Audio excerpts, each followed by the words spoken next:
डगरिया पिया बढ़िया से चली हो डगरिया पिया राजा हो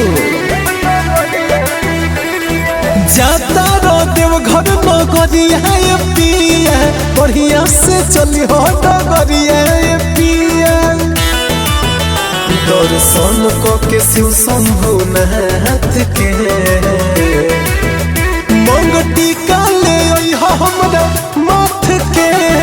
चूड़ी लहठ दोनों हाथ के मंगटी काले हमरा माथ के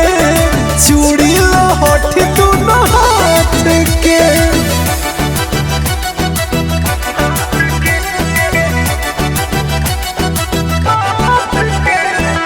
म्यूजिक बाय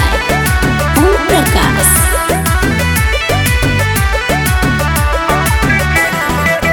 ले ली गलवा के सोनवा के हरवा ले ली टीका लाले ले ली पेड़ा पर शादी में सैया ले ली काजल काले काले हे राजा ले ली गलवा के सोनवा के हरवा ले ली टीका लाले लल्ली हो पेड़ा पर शादी में सैया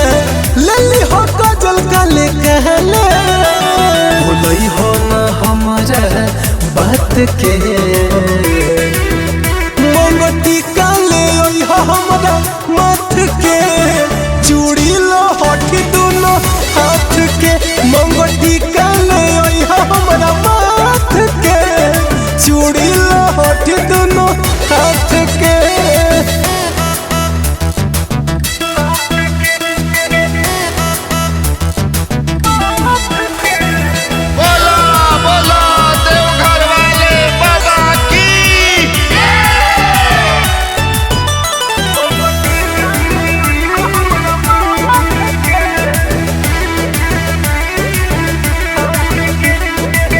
देवघर से सोरो हो सिंगार ले पौआ के छागल कंजूसी न करी हो प्रिंस बोलबुआ उनके दया से न करी लागल देवघर से सोरो हो सिंगार ले पौआ के छागल कंजूसी न करी हो जो गाड़ी बोलबुआ उनके दया से न करी लागल बुझे तनी हमर जज बात के मंगटी काले हमरा माथ के चूड़ी लहठ दोनों हाथ के मंगटी काले हमरा माथ के चूड़ी लहठ दोनों हाथ के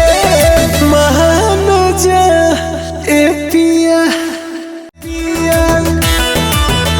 दर्शन को के शिव शंभु नाथ के मंगटी काले हमरा माथ के चूड़ी लहठ दोनों हाथ के मंगटी